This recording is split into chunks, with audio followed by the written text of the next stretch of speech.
Okay, oops, clicked on the wrong thing. Hang on just a minute. There we go. I think this is, yeah, this is the right screen. And we are recording, so if you're not comfortable asking a question just with your voice, feel free to put it in the chat, and I'll be monitoring the chat for Nikki, and then make sure to relay the question. Awesome. So welcome everyone. We are the WiCyS Austin affiliate, and we started off as Central Texas, but then as WiCyS grew and different cities were getting their own affiliates, we became WiCyS Austin. This webinar is We Teach Cybersecurity, the State of Cybersecurity Education in K12. It looks like, oh, Cybersecurity in K12 Education, I'm sorry. My name is Nikki Hendricks, and we have also with us Alexis Merritt, and she's going to be talking about more about the cybersecurity framework, workforce framework, when we get to that point. A little bit about me. I work for We Teach Cyber, in that is a department of EPIC, which stands for Expanding Pathways in Computing. And we are a unit of the Texas Advanced Computing Center at the University of Texas. We are an outreach and professional development unit, and the Texas Advanced Computing Center is a supercomputer center. We have the 9th fastest supercomputer in the world located at this computing center. I am also a part of the National Cybersecurity K12 Standards Committee and the Texas Senate Bill 64 Cybersecurity Pathways Work Group. So this is giving me an overview of what different states and are doing to create cybersecurity pathways, as well as what's happening nationally. As you can see on there, I was a high school computer science and cybersecurity teacher. And before that, I was 20 years as a librarian. I actually got dragged into computer science by my son and his high school computer science teacher. And from then it just took off. And Alexis? Yep. Hello, I'm Alexis Merritt. I'm an incident response consultant at the Cisco Talos Intelligence Group. I only have 2.5 years of experience in cybersecurity so far. I'm one of those really lucky cases that went from undergrad straight into the cybersecurity field. And since then, I've worked with 2 separate employers. I was originally employed by EY, working as a senior cybersecurity consultant, and moved on to Cisco Talos. I have a couple of certs under my belt, and then I've also done some presentations around the B-side, and then worked with a small conference called Defense Commerce out of Seattle. That's focused on underrepresented genders in the cyber field. And then lastly, I am aligned to doing digital forensics and incident response. So that's kind of my little piece of the cyber pie. And Alexis, you're kind of breaking up with your speech.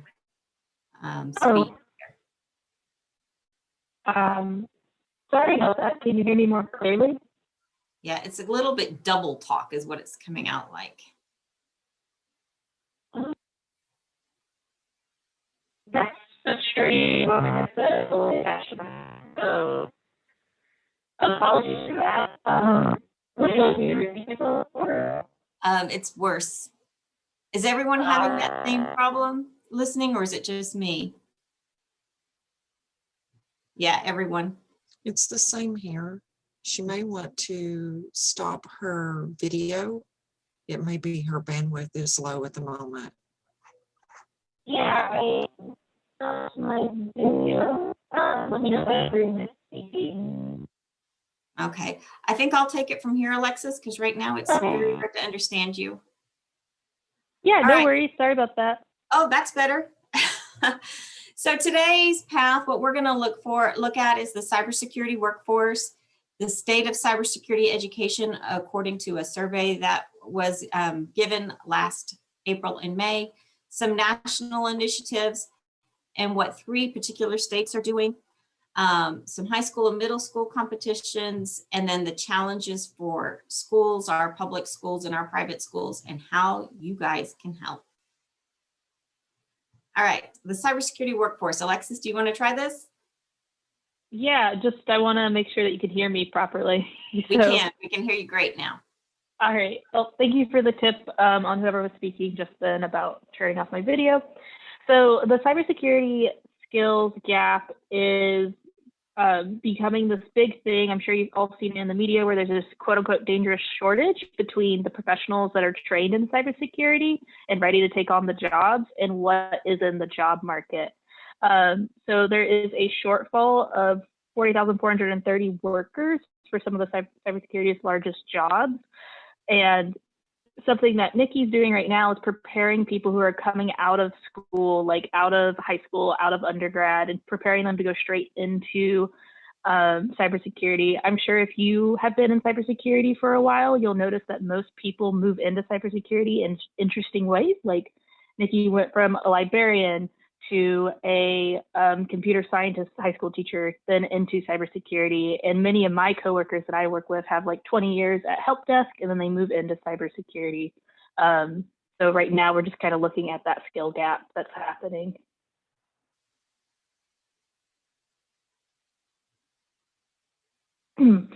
This information came from CyberSeek. So it's talking about the job openings by the NICE Cybersecurity Workforce Framework and saying that there are, on average, 21%. It takes longer to fill a cybersecurity role than it does to fill an IT job role. And that there's an additional, like almost 400,000 additional openings going on right now for cybersecurity.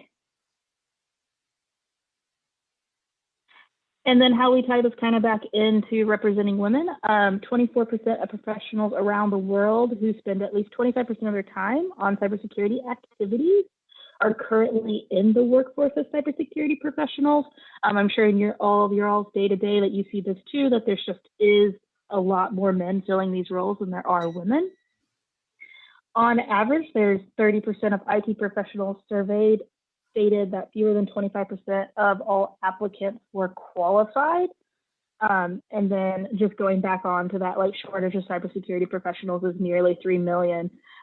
So something to think here, and when we kind of go through the conversation, Oh, we just lost you again, Alexa. Am I no longer clear? No, we can't understand you. I'm sorry. Okay. All right, so I'm going to move on to teaching cybersecurity. And what teachers are realizing is that we need to prepare today's students for their future and not for our past, which really means a big shift in how we teach students, because a lot of the skills that we're teaching students, we don't even know yet. So we're having to look at everything a little differently. In the State of Cybersecurity Education in K12 Schools survey, which was put on by cyber.org last April and May. Cyber.org is a cyber innovation center located in Louisiana. They originally were NYSERC, and they became NYSERC in 2012. In 2020, they changed their name to cyber.org to more align with the activities that they are doing. And in this survey, they looked at 49 states. They did exclude Hawaii. Can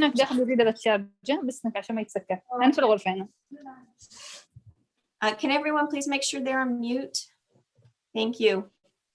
So they surveyed 928 K through 12 educators. This included leaders, principals, and teachers.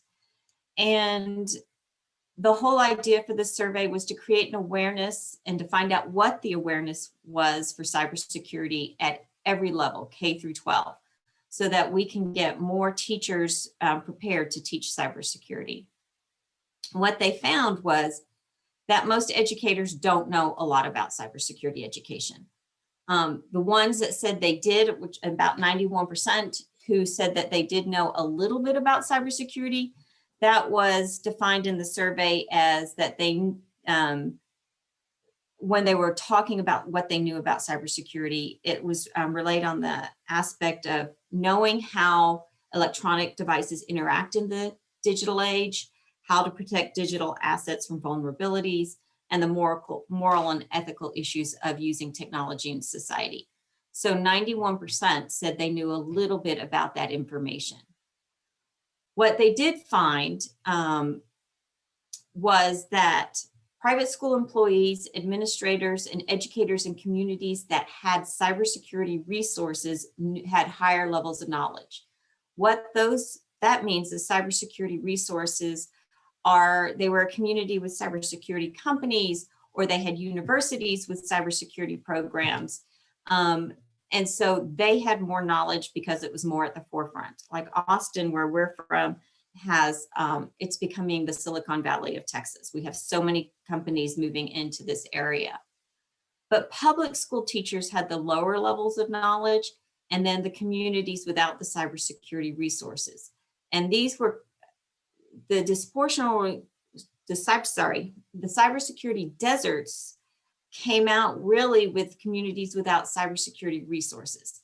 They're educators who live in rural areas with no resources, and also your poor districts, especially ones that do not have any cybersecurity resource companies or universities or colleges in their community. So in return, most students know little or nothing about cybersecurity education. And I found that out when I had taught high school cybersecurity. I had a whole lot of my students that were computer science kids that joined my cybersecurity program. They were AP kiddos, and they struggled in cybersecurity at the beginning because it was so new to them. The terminology was new to them. And in Texas, unfortunately, they don't have the requirement of any type of networking course before they take cybersecurity. And so they're coming in not understanding how packets go through routers and across the network. So they're not really understanding what they're securing. And so it makes it a difficult process. So students who think they know a lot about it, they know a lot about digital citizenship. They know more about what they shouldn't be sharing. They know about ethics, even though some of that can be up for debate.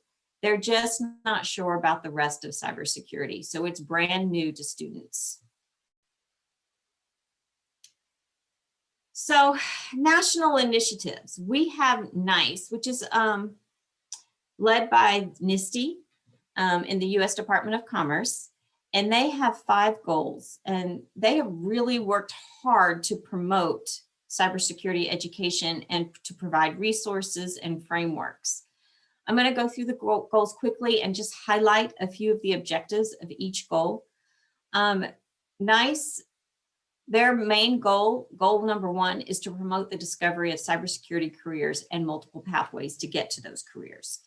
And they work on this every year by providing a career awareness week for cybersecurity. They have activities every day. They bring in companies from industries to provide videos and talks to students.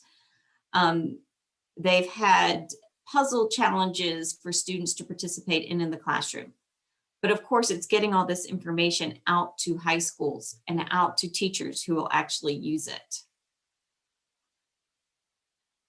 They also have a couple of sites that we're going to look at in a few minutes that help students research careers and pathways to get to those careers, which is actually available to everyone. So if you're still working towards your career, this is a great resource to look at, and I'll show you that in just a few minutes. Goal 2 is to transform learning to build and sustain a diverse and skilled workforce. So here they're trying to collect proven learning methods and experiences that have been shown to work. You know, how are they going to get kids into the program? How are they going to keep them in the program and create that interest? A lot of the ways they're doing this is by developing more quality credentials, such as digital badges. California is way ahead in this, where they provide students opportunities to take these little mini modules and earn digital badges. And so the students feel like they're progressing, and they can also include these digital badges on their resumes for college and for jobs as they're applying for jobs. Because, you know, in cybersecurity, many kids try to go into that without going to college. You're not always going to have your college-bound kids going into cybersecurity. They also have worked hard to champion the teachers, the faculty, and the instructors who are promoting cybersecurity and working hard to bring cybersecurity to the forefront. In fact, Donna Wood from California was the first ever cybersecurity teacher who won the presidential award last year. It was a brand new award in cybersecurity for the promotion and the education of students. And goal 3, modernizing the talent management process to address cybersecurity skills gaps. This is actually working with industry, they're trying to make those entry-level jobs more entry-level and not requiring 3 to 5 years of experience for an entry-level job. They're trying to find the knowledge and skills to create that good framework so that industry knows what they're looking for and students know what to attain to get those entry-level jobs. 4 and 5 are really more in-house type goals. They're doing research, they're working on their framework for the workforce. The framework really is knowledge, skills, and abilities for what students need to get into the workforce. Why is it hard to enforce cybersecurity subject integration as one of the school curriculums from grade 1? I'm going to talk about that in just a minute. We're going to get to that. That's a good question. So part of the NICE national initiatives, they have 2 conferences as well. One is just a general conference and expo all about cybersecurity education for college and the workforce and industry, whereas they also have the NICE K12 Cybersecurity Education Conference. Here they're bringing in best practices, they're educating teachers, they're bringing in industry and matching them up to help teachers.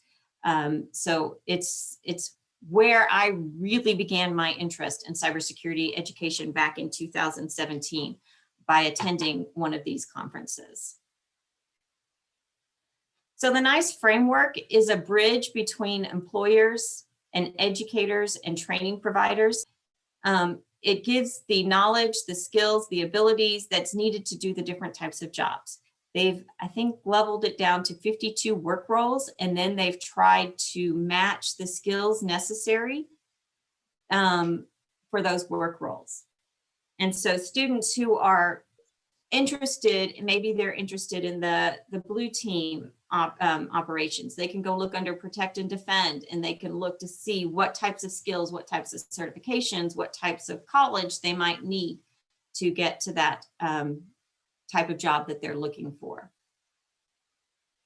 And then this right here is my favorite tool, the Cyber Careers Pathway tool. And it's an interactive tool where you can start off with the entry-level jobs. You can see what those types of jobs lead to. You can look to see what education you need, what certs you need. You can compare job roles. And I'm going to actually exit out of my screen right here because I want to show you a couple of those things. So here's the workforce framework, the original, the first slide that I showed you. And you can go into each of these categories and click on them and look at the different specialty areas to learn about what those types of jobs do. If you're interested in investigating crimes, you know, you have cyber investigation, digital forensics, and it gives you a little summary of what those jobs entail, which is a great way to introduce students to all the variety of jobs in cybersecurity. I know that when I was teaching it and I got to the regulations and the auditing aspects of cybersecurity, some of my kids that were all into the capture the flag competitions were bored to tears in that. But then I had kids who are interested in policy and who are interested in regulations, who are interested in government, that this is where they thrived. And I think the policy and regulation tends to get neglected in schools because it's not the exciting part of cybersecurity. But it does reach a certain group of students who that's more their area.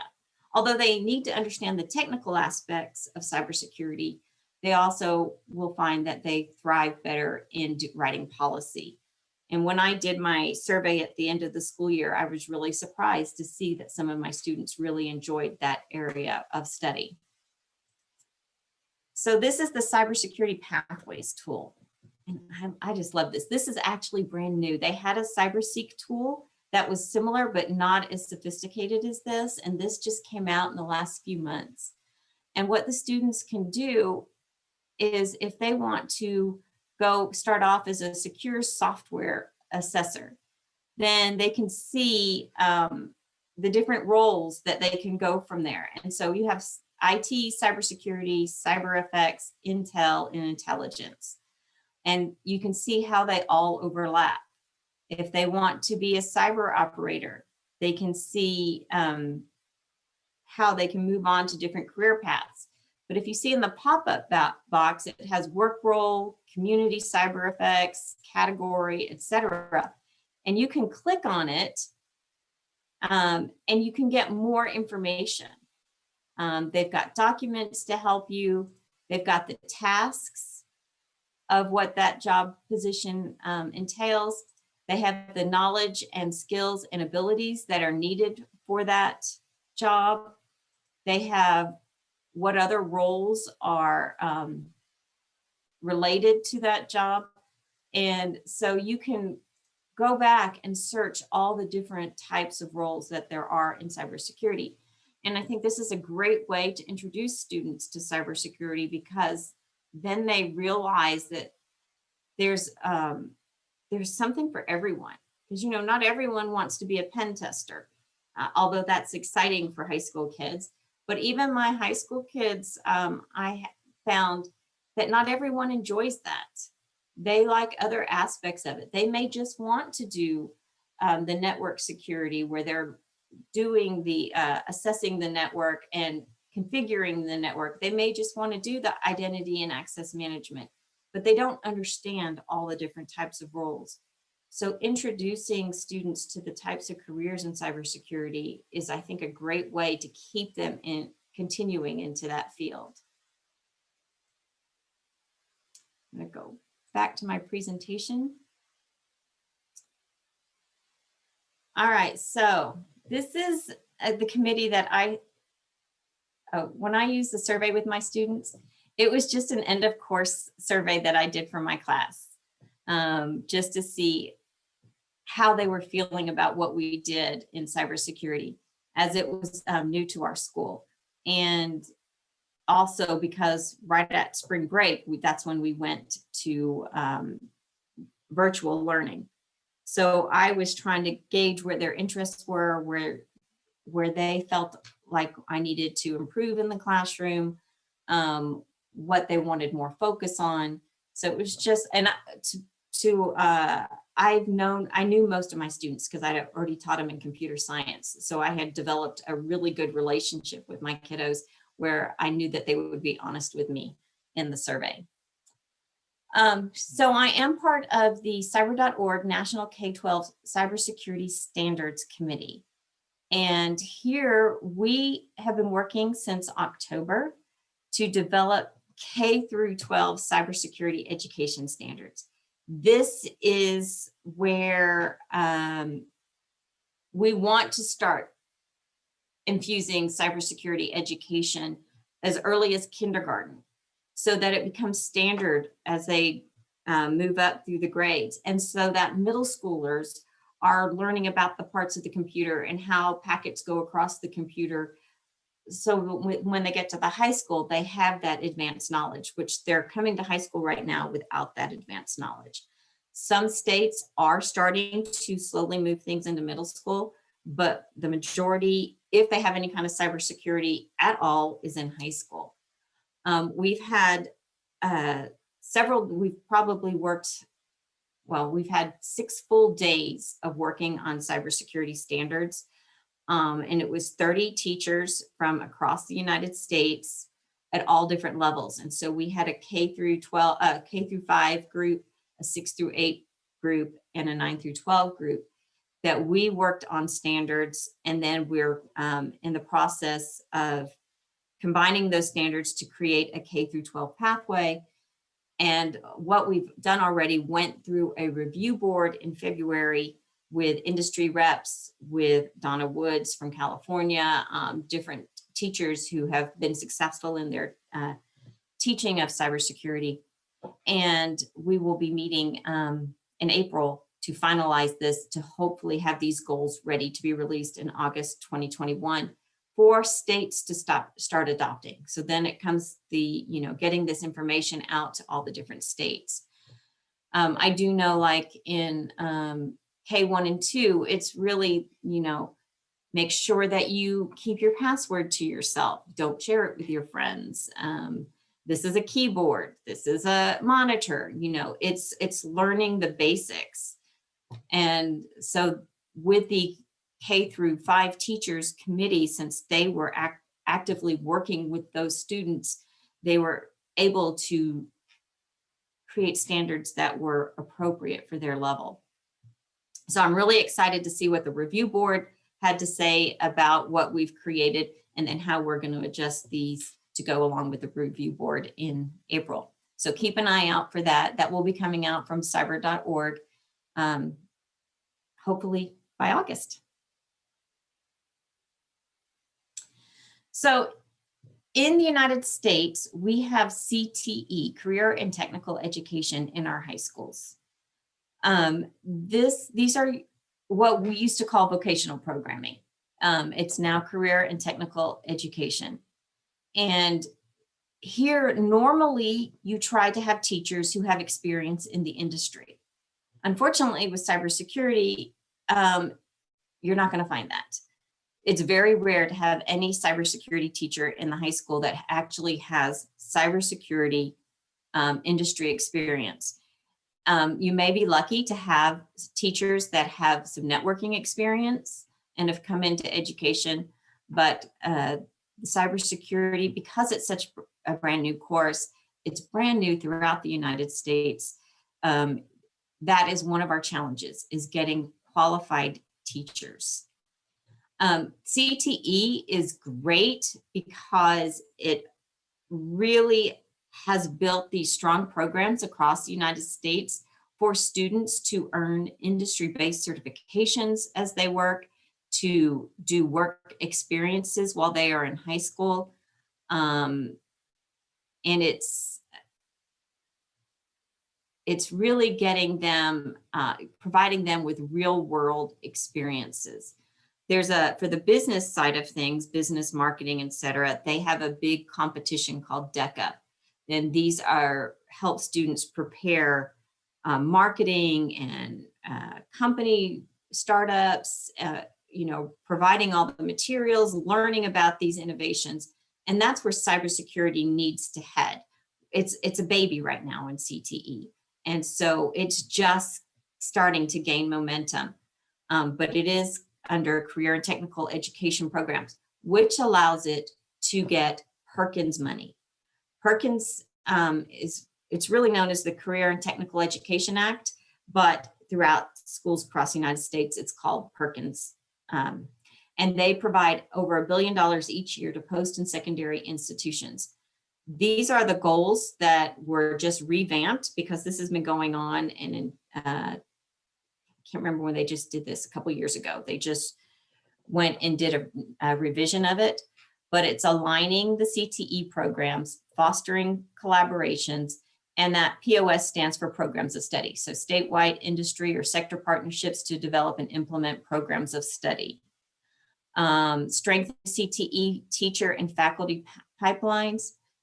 And here is the part that I'm really work with in my job, expanding the reach and scope of guidance and counseling. So we need to incorporate middle school students into cybersecurity. We need more special populations recruitment, and we need to be informing parents and students about the program, as well as your counselors and your administrators. Your counselors in the high schools really direct your students to courses. And if they don't know about cybersecurity, they're not going to help students get into those classes or promote those classes to the students. I just did recently a presentation for the counselors, teachers, and administrators of Texas about what cybersecurity is, what it is not, how it's safe for students to participate in cybersecurity in high school, just to get that information out there. The Perkins also promotes innovative practices. Programs of study are your pathways. So in Texas, we have a cybersecurity program of study, and it has 4 different levels of courses for students to take to get the knowledge so that when they go leave high school, they can either go into the work field already or they can go to college. Work-based learning, including apprenticeships, is another innovative practice. This is the hardest part for high schools, is finding work-based learning, finding apprenticeships for students. Teachers, because they're not coming from the cybersecurity field, they don't have the connections. They don't have the network to reach out. They don't know who to reach out to set up these apprenticeships. The dual and concurrent enrollment programs in early college high schools. This is the pathway that I'm working on in Texas with the Senate Bill 64. And this is bringing in dual enrollment into the high school so that they're earning college credit while they take some of these cybersecurity courses.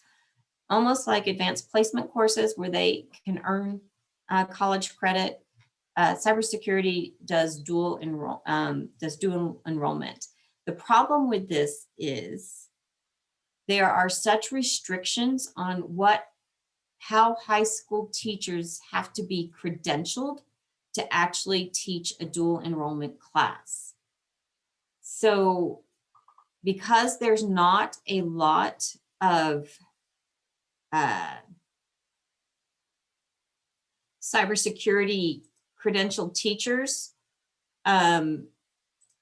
this is making it difficult to offer dual enrollment courses in some of those cybersecurity deserts.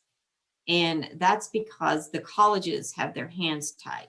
If your high school teacher does not meet their credentialing, the high school teacher can't teach a dual enrollment course. That means you have to bring in a college professor to teach the course. The school districts can't afford to hire that college teacher to come teach a high school course. So there's still some issues there that have to be worked out.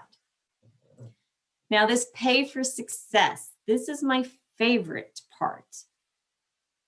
The Perkins Fund will pay for students to take industry-based certifications if they pass.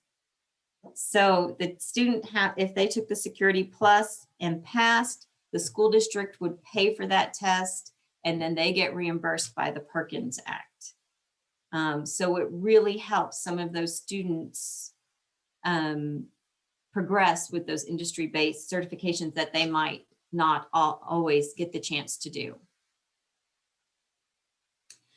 So let's look at California. And I'm starting off with this because this is the most exciting part of what California is doing. This is at Moreno Valley Unified School District. And this is not your normal. This is brand new, the Barnett Cyber Innovation Center. This is actually led by Donna Wood, who won the award last year. And when I reached out to create this webinar, I reached out to Donna and she sent me a ton of information. And this is one of the things that she sent me. So I want to show you this center that they are opening. I'm going to show you this video because it's just amazing. Remember, this is for high school students.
Now, wouldn't you want to go back to high school if you had something like that? Oh, very nice. All right, so I had to narrow this down. California has so much going on that I had to narrow this down. So I'm only showing you a portion of what they're doing. They have a Cyber Guild website. If you look up Cyber-Guild, you can find their website. And this is a great combination of resources for teachers. And the graphic down at the bottom is just a few of what they offer. They are developing the K-12 cyber academic pathways. They have standards that they're aligning to. Of course, they're also doing the industry certifications. They do a lot of teacher training. And that's what we need, a lot of teacher training and recruitment. California is ahead of everybody else in working with internships and pre-apprenticeships. The difficulty with organizations and apprenticeships is that students are under 18. And organizations with cybersecurity tend to panic a little bit with under 18 students. And that is something that we need to work on because these students really do need the work-based learning experiences. California is also working with the Girl Scouts and Boys and Girls Clubs because they're trying to bring in, reach students that they might not otherwise reach. Some of your more poorer students and get them brought into the cybersecurity pathway. And digital badges. They have really set up a nice program of digital badges for the students. Some of the competitions that students participate in, they have their own California Mayor's Cup. They have a Southern California Cyber Cup. They have their own competitions, as well as working with the National Cyber League, CyberStart America, and Cyber Patriots. Down in the bottom here is one of their badges that the students can earn for the California Mayor's Cyber Cup competition. So they really, really, really push these competitions with their students. And I have to say, there's a high school in California called Troy High School. Alan Stubblefield is the teacher, if you ever want to get in touch with him. He has the most amazing Cyber Patriot program. And I'm going to talk about Cyber Patriots in just a minute. He has over 300 students participating in his program. They just won the nationals for the, I don't know how many time this past year, or just like a couple of weeks ago, they won the nationals. But his program is so strong that the kids earn varsity letters for their letter jackets for Cyber Patriots, which I think is such a motivating factor. And it brings in the kids that may not be in football or cheerleading or band, or, you know, to get these and to feel proud of themselves while they're earning these letters for their letter jackets. I think that's so exciting. So in Texas in 2017, this is when the Texas legislature directed our Texas Education Agency to create courses to be taught in the cybersecurity pathway. And they have developed 2 specific courses for cybersecurity, the foundations of cybersecurity. And this course is actually modeled after the Security Plus objectives and the cybersecurity capstone. Cybersecurity capstone goes more into depth with the Security Plus objectives, and it also brings in the work experience. Texas also participates in Cyber Patriots, CyberStart America. Girls Go CyberStart was the forerunner to CyberStart America, and then Capture the Flags. School districts around the state are trying to do cybersecurity camps and externships. They're doing the dual enrollment. Part of what I work on is the EPIC Cyber Range. This is out of our Texas Advanced Computing Center and our supercomputers. This is a cyber range that we just finished our first pilot phase to promote for teachers and school districts so that students can actually access the virtual machines necessary to learn how to do some of the activities that they need to have hands-on experiences with. You'll find that in schools, the technology departments do not want students doing a lot of these activities on their network. They're afraid of what these students can do. And for good reason. I mean, just a few years ago, in my son's senior year, one of the students he went to school with from kindergarten got caught. He had set up the entire library to mine Bitcoins for him. So these students do know a lot of the things that they shouldn't know how to do. But he's probably going to either be a world hacker or he's going to be a great cybersecurity student. You know, it could go either way. They're also, my job is providing professional development for teachers to teach them about cybersecurity, because they're not coming in with cybersecurity knowledge. They're coming in from all areas. I graduate in June finally with a degree in cybersecurity. And so I've been using that knowledge and passing it on to teachers. I do an hour a month, once a month, an hour webinar on cybersecurity basics. It's like 101, because these teachers don't know the basics of cybersecurity. They don't know the basics of networking. They don't know all the different types of malware and how to prevent them. Last month, I bit the bullet and I even taught subnetting, which is, you know, quite difficult, but these teachers are hungry to learn. And so we're reaching out and trying to get more and more teachers into the program. One of the things that we're also doing is promoting the student cybersecurity chapters. I know that there's 2 or 3 schools in Texas now that have women in cybersecurity student chapters. So we're really trying to push for that to bring in more girls into the program. We also offer the conferences and industry certifications, and San Antonio, the Northeast District, is creating their own cybersecurity innovation center, just like in California. So this is the new thing that's coming up, and hopefully it will expand throughout the United States. This is the Texas cybersecurity program of study, and there's 4 different levels. And these are the courses that students can take to complete a cybersecurity program of study. So they do have a variety of options, including computer science courses that are built in. And this is just a work in progress. This just came out and it's been modified this past year. And school districts are now working to bring in these courses for their students. This is an example of a cybersecurity pathway. We're trying to get cybersecurity and computer science down into the middle school. So we started off with high school, and slowly we're getting school districts to bring more of it into middle school. And I just found out yesterday that the high school that I taught at is bringing in a computer maintenance class next year, which they've never had. So they're getting it. Schools are trying. These are the current Texas approved industry certifications. This is what the Perkins Money funds. And there's a lot out there, and it's great. And all states have access to Perkins funds to offer industry-based certifications. But as I said, it's getting the teachers and it's getting the students in there to take them. The state of Virginia, they're following a lot of the same thing. They have a big cybersecurity education conference of their own. They do Gen Cyber camps for teachers. They have the Virginia Tech Cyber Range, which for the rest of the United States is the US Cyber Range. Virginia teachers get that cyber range for free. So their students can access and do all the hands-on activities.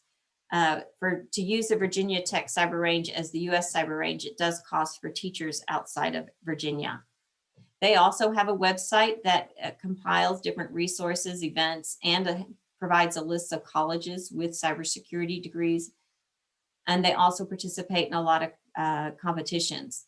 One thing that they also participated in this past year was the Virginia Space Grant Consortium. And they learned a lot about the Internet of Things that they can pass along to their students, which I think is really exciting. So Cyber Patriots competition. This is the big national youth cyber defense competition. It's put on by the Air Force Association. And I was going to show you the video, but I think I'm going to run out of time here because I want to give some time for questions. But if you go to uscyberpatriot.org, this video is on the front page if you want to learn about this competition. It is all really about a blue team. They're working on Windows servers, Windows 2016, I think was what they worked on. I'm not sure about that one. No, Windows 10, I'm sorry. Linux, they do Debian and Ubuntu, and they go in and they have to secure these systems. They also work with Packet Tracer, and they have to set up networks, and these are all compiled into a competition. A competition day is